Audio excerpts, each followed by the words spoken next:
Good afternoon, everyone. It's Brad at Yamaha Marine Center, 1515 Wells Road. We're under construction now, so I'm at the marina filming a 2022 Pursuit dual console 365 that we just traded in. Guy just bought the boat back in November, put 71 hours on the boat, and decided he needs something trailerable to visit his kids that live down south. So instead of driving this beast and costing about $5 billion of fuel every time he wants to go down there, he's decided to trade it in on a smaller boat. But I start at the front of the boat because it's one of my favorite lines on this boat. I wish I could get back a little bit more and show you the line. And once that anchor is tucked all the way in, that is a proprietary system that we developed with Lumar to get that anchor to follow the shear of the boat, and then it goes pretty aggressively down into the forward dead rise. And as with all pursuits, there's some pretty aggressive strakes in the bottom there to help get the boat on plane, which is one of the strong suits of this boat, by the way. It's how well it gets on plane. You see the bow thruster up there too. All the boats 32 feet and above, standard bow thruster, and then that big reverse chine running pretty much the whole length of the boat, giving it a little bit of hook in the back too that helps with that planing. While we're here, you can see that the port side windows are actually real windows for natural lighting down in the cabin, which we'll visit in a second. But walking down the boat, you can see total length 37 feet 11 inches. MSRP on this specific boat when we sold it was around $753. Now we are getting another price increase for this model year, so probably go up another $35,000 to get us in the high sevens as this boat is equipped, which it is well equipped. Beam 12 feet, dry weight 17,000 pounds dry with engines, 326 gallons of fuel, 23 gallons of diesel for the generator. It's 8 kW Fisher Panda. Pretty sure it's still 8 kW.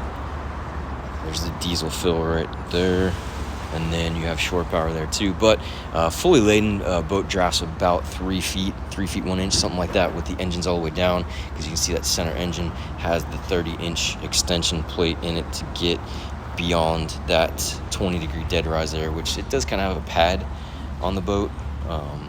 So engines downdraft isn't terrible at 3 feet, and then a little over 2 feet with engines up out of the water. Why I really like the boat is, again, a lot of reasons, but it's a kind of like an SUV of boats. You know, most of these dual consoles are, so it still fishes well, but I think I'm going to focus a little bit more on the family-friendly side of things, because that's how I enjoy the boat quite a bit, is just cruising, sandbarring, picnic, you know, going to lunch, dinner, stuff like that. Plenty of space for the whole family. You have these nice big transom extensions that Pursuit started doing several years ago, and people are starting to catch on now, but aesthetic and functional, that you can get back to both ends of the boat, on and off. These are a little bit narrow on this one because of the triple engine application, but they also function as trim tabs. So as you're sitting at rest, they provide positive flotation, and then you can see the notch there that when you get up and running, they're actually out of the water, so it reduces the wetted surface, helps the boat get on plane too. Triple 300 4.2 liter V6s, all the new current generation with the digital electronic steering on them, integrated steering as well, so you don't have the external cylinders. And then you have Helm Master Total Boat Control EX, so that's what these lights are for. As you're in one of the stay point, set point modes, those lights will come on to alert any kind of swimmers. And then you have the underwater lights down there that are the Lumitech. I don't think they're the Quadras anymore. I don't know what they're using, but they are full spectrum. And you can go through those with the switch. And then you have your Galley 4-step ladder that pulls out of the hull, and you also have a side boarding door, which is another one of those family-friendly things for swimming. We usually put our Pursuit raft on the outside of that door so the kids can have like a docking area to jump on and off, and then a better look at that extension from this side. And you can also get to your engine cowlings in case you have any work to perform on the engines. And then if you foul a prop, you can actually trim the prop out of the water and reach it from here, dock line, fishing line, that kind of stuff. You also have your city water hookup over there. That is your vent for your blower motor for the Jenny. And then you have that 50 amp 240 volt service on a Glendenning. So there's a little button and a remote that you can use with the buttons back here to pull in that shore power reel. So it makes getting the boat ready fairly easy for one or a couple people. Nice fiberglass door, and then there's you have your cockpit light controller back here, so you can turn the lights on and off as you enter the boat. It's hot cold, so you have a water heater on this one, and then this is that shore power reel to pull it in, and then there's shower, and then your raw water is a quick connect super coil hose down there. Another patent design that Pursuit has is this flip up backrest. So as you pull the seat out, the backrest comes up, and where that comes in handy is if you do have younger kids, older people, or anybody. I mean, being seated in here hits you high on the shoulders, so you don't feel insecure or unsecure as you're seated back here, even if you're running through a pretty heavy sea state, because the boat is big and heavy, so it handles, you know, anywhere up to a 5-foot sea before you really get the inclination of, you know, riding rough or anything like that. But being seated back here is the best seat in the house. Weather protection. Those 300s are really quiet. You also have a live well. I forget how big this thing is, but you have 42 gallons of fresh water, 22-gallon holding tank, and like I said, I think 23 gallons of diesel for the generator. This is a clip to hold the door open, so if you are rocking and rolling, dive door, easy enough to operate with one hand. Nice wide entry. Your ladder plugs in there, and then this box on the floor is just storage, and it also has your breaker for power coming into the boat. See, that seat stows away nicely. This is Corian up here, so you can use this as a cutting board if you wanted to prepare cut bait or anything like that, because you can replace this eventually if it gets too marred. And then optional port side fold up seat. This backrest does not rise, so it's a little bit lower, hit you a little bit lower in the back. And then you have this nice big aft facing seat here, and then you have a cooler with chill plate in this seat, and then you have another space going to port of just a cooler with no chill plate. Everything on the boat drains overboard as well. Pursuit is a very well engineered product, and sorry about the blind mosquitoes, but you got some tackle storage, some storage, and then that's your controller for your chill plate below, which will freeze water. It gets cold enough to freeze water. Fish box on this side is macerated, pumps out overboard. More storage in the mechanical space. So again, just well laid out, and then everything has stowage. So you have your teak bridge deck table, and then you have your other cockpit table, which you can use forward or aft, and then you see your ladder stows in there for your dive door, and then you have all of your table pole bases here, and then we have batteries on a slide out tray, so you're not having to heave, you know, big batteries into a small space. Stern anchor with a little removable mount, and that's access to your garboard drain and bilge pumps. All this is a liner in here, so all your water management is through these limber holes, so underneath this deck, so you really shouldn't ever get water in here unless you're taking on too much. And then you see all of your through holes, easily accessible. Your deck drain handles, this handle here, and then everything on the boat, like I said, big boat company, well engineered. You can even see the bonding wires. So a lot of people aren't doing this, but on, I think 28 feet and above, everything that touches the water through hole is bonded. So if somebody is leaking voltage near you, it doesn't damage the boat quite as bad as it would as if you weren't bonded. So, and then coming forward, more of the entertainment aspect is you have this nice kitchen, galley, can't call it a kitchen, and freshwater sink, hot cold, and then your Kenyon grill, controller for the Kenyon grill, storage, got some tool storage in there. You also have an AC outlet down here, so if you wanted to run any kind of kitchen appliances, blender, that kind of stuff, and fire extinguisher everywhere. Pursuit loves fire extinguishers. They put them all over the place just in case. And then this is just access to other pumps, fuel tank, valves, that kind of stuff.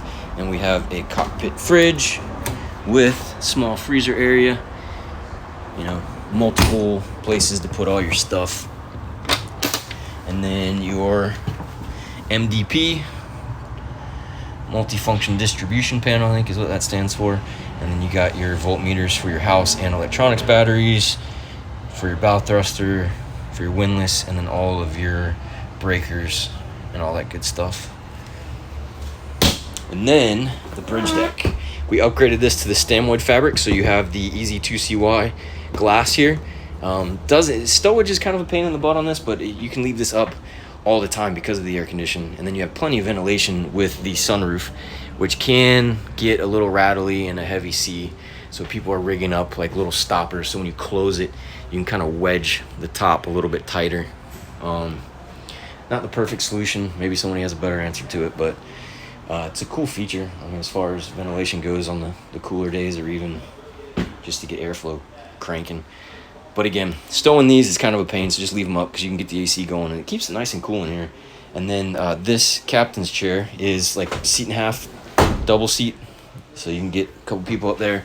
Plenty of people around here. Armrest coming down, so again, entertaining people.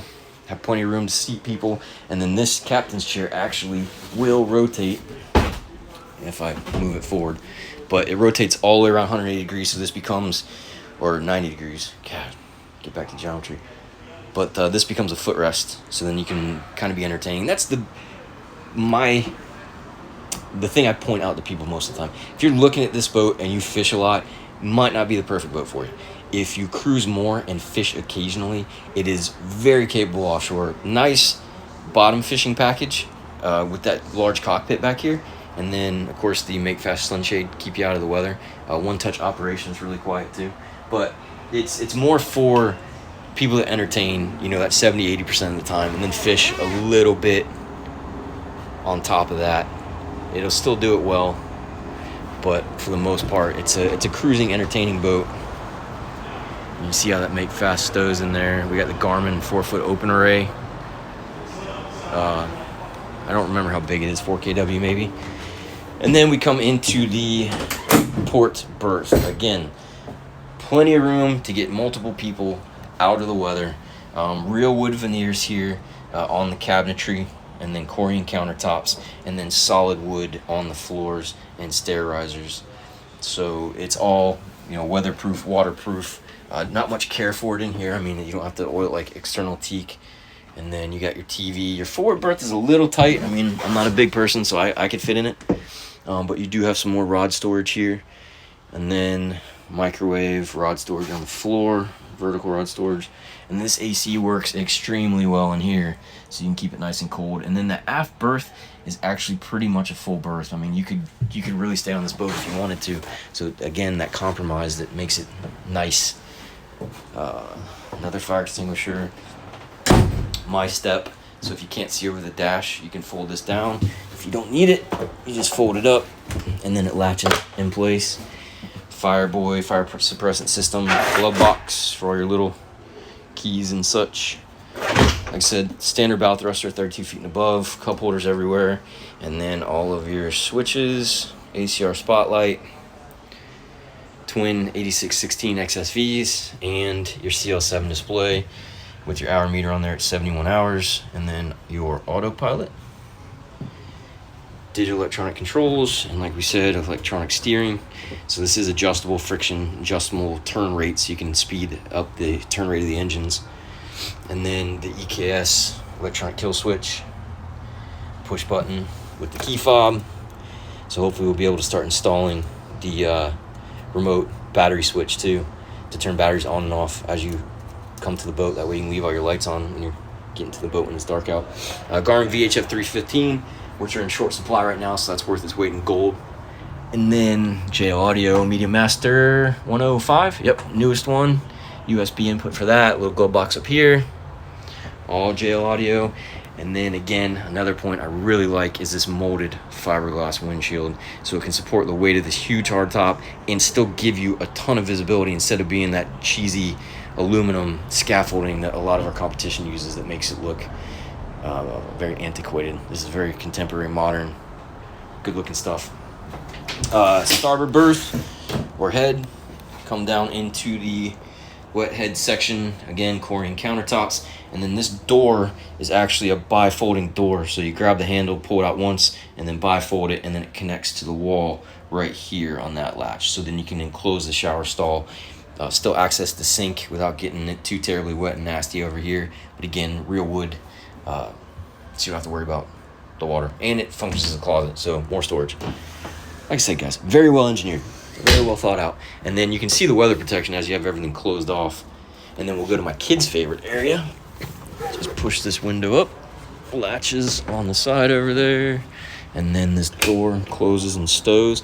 Oh, another thing about this is a patented system where when you open the door, that goes out of the way so taller people don't bang their head. Moving forward, this boat does have a bow filler as well, so we can fill this whole section in. You can see the table base for entertaining up front, and then a ton of seating up here. I mean, these are pretty much double seats on each side with the fold down armrest, so you can fit quite a few people up here. And then the seats pop up and cushions stay put and seats stay up. You can see where the bow filler stowed, and then more table legs, and then a bunch of storage down here. There's actually a scuba rack built in right here that folds out to hold tanks, and then you have a 5-gallon bucket holder right there, and then those holders are for the med shade poles, which is not optional on this boat. So rocket launcher, med shade, a couple other small options that weren't installed, but we can do all that stuff after the fact if you require. So good storage. On port side, it is not storage because it's headspace for the port berth. You can see all the nice blue lights. Separate speakers for up front, which you can control the zones. Nice big platform up here too. So if you are, running lines or working the front of the boat, you have the option of standing up here, and then again a big anchor locker. You can see the beefy structure of this beam they put in to make it structural to hold the stress of the anchor, and then the big plate that mounts the windlass to the deck, and snubber remote. You have fresh water and raw water up here, so you can clean the road as it comes into the box. And then again, you can control the windlass with that remote from up front, or have somebody doing it at the dash while somebody is retrieving the anchor. Big pop-up cleats. You can use 1/2 inch, 5/8, 1 inch dock lines, whatever you want. There's that ACR spotlight radar in the back. Nice big hard top for any accessories you might want to install. Other than that, if you have any questions, feel free to give us a call, 904-644-7631. Ask for Brad or Barton, or you can get us on the website at YamahaMarineJAX.com, YMCJAX.com, probably any combination thereof. And then hopefully we can help out. As of today, which is June 2nd or 3rd or whatever it is, 2022, the boat is still available. So give us a call. We would love to help you out.